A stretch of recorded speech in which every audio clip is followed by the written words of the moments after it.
The vocabulary of the Torah is about 6,000 words. The vocabulary of the Siddur is probably 400 or 500 words.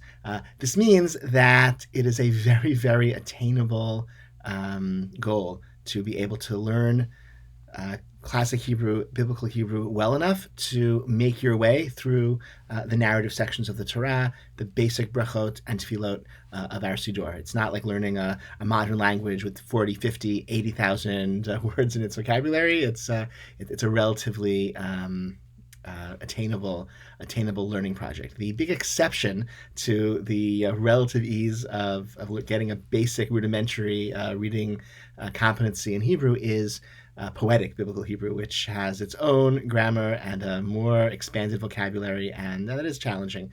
And this is a week where we get to focus on biblical poetry. In Parashat Beshalach, we have Shirat Hayam, the Song of the Sea, the triumphant song that the Israelites sang as we marched through Yam Suf, and then the Haftorah is Shirat Dvorah, the triumphant song of Dvorah after her victory over Sisera. And so this is a Shabbat of song, a Shabbat of poetry. The Torah itself is described as a Shirah in Sefer Dvarim. Kitvu lechem et Shirah hazot, write for yourselves this song, which maybe it's referring to Shirat Ha'azinu in the immediately prior adjacent section of the Torah, or maybe it's a reference to the entire Torah as Shirah, and that's actually how halachically we understand that verse. Kitvu lechem et Shirah hazot means there's a mitzvah to write a Sefer Torah, and which means that the entire Sefer Torah is considered to be akin to a song. So why is the Torah akin to a song?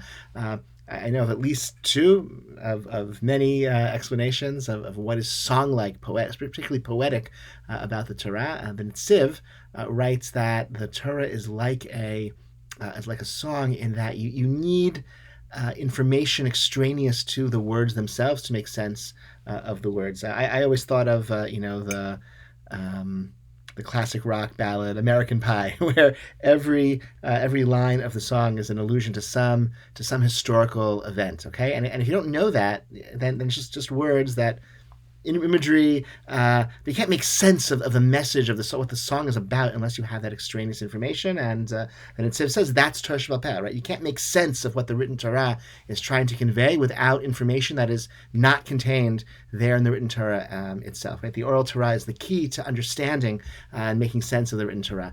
The Aruch HaShulchan, Rav Yechiel Michal Epstein, has a beautiful explanation of the song-like quality, the harmonious quality of the Torah, and he says it comes from the multitudinous of voices and notes that make that harmonious sound. You think of an orchestra, dozens of instruments playing distinct notes all at the same time. You would imagine, if somebody were to describe it to you, having never seen it before, you would imagine it would be like a cacophony of